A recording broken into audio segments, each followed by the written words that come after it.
I have about 20 collections of poetry in Malayalam. Here I am speaking about a selection from 17 of these collections which came out some time back. It's called in Malayalam THERANJEDUTHA KAVITAKal, which would just mean selected poems. This is the book that I am speaking about. Because this book, I think, represents to a great extent my writing, in its range and variety.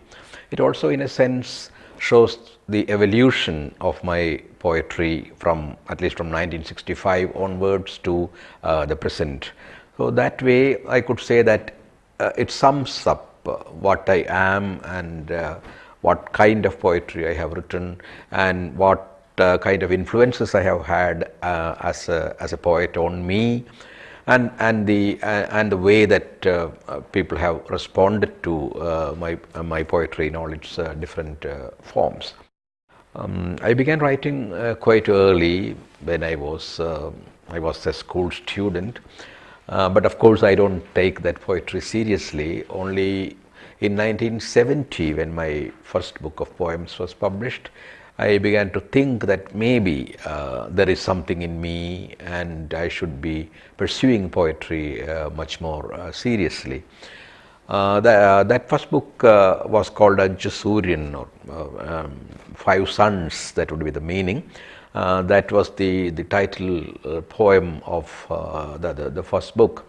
That carried mainly experimental kind of writing. That was the time when the poetry in my language was undergoing a transformation. What later came to be called modern poetry was beginning to emerge. My early poems were my own very modest contribution to the creation of a new kind of poetry in Malayalam. When I look back, I do not take the poems in my first collection, for example, very seriously. I would now look at them as amateurish experiments. Of course, certainly they were avant-garde, they were different from the kind of poetry that was being written by the mainstream poets, but still today I wouldn't perhaps write the kind of poems I had written at that point of time. They were, to me, I feel that they were rather immature. They were the experiments of an adolescent mind, and definitely over a period of time my poetry has matured like all of us mature, and it has undergone a lot of change. And this book in fact reflects the different stages through which my poetry has passed.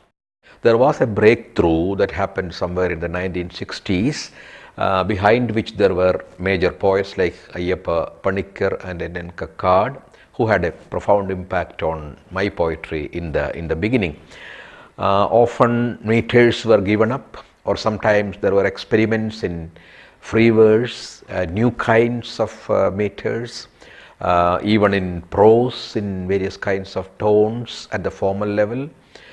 There were more images than similes that existed so much in the earlier poetry. There was also the impact of surrealistic imagination, surrealism as a movement in the West. Both in painting and in literature had an impact in the poetry of those days, in the late 60s and early 70s.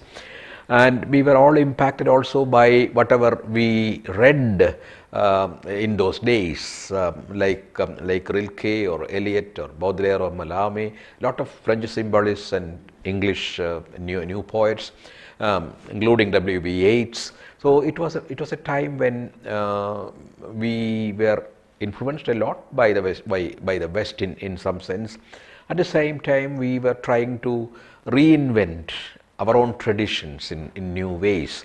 In fact, the scene is quite vibrant, because after me there are at least 3 generations of poets who have come up. and quite a few of them are very imaginative, and they are trying to carry forward whatever we were trying to do, creating new forms, trying to also say new things using new kinds of language.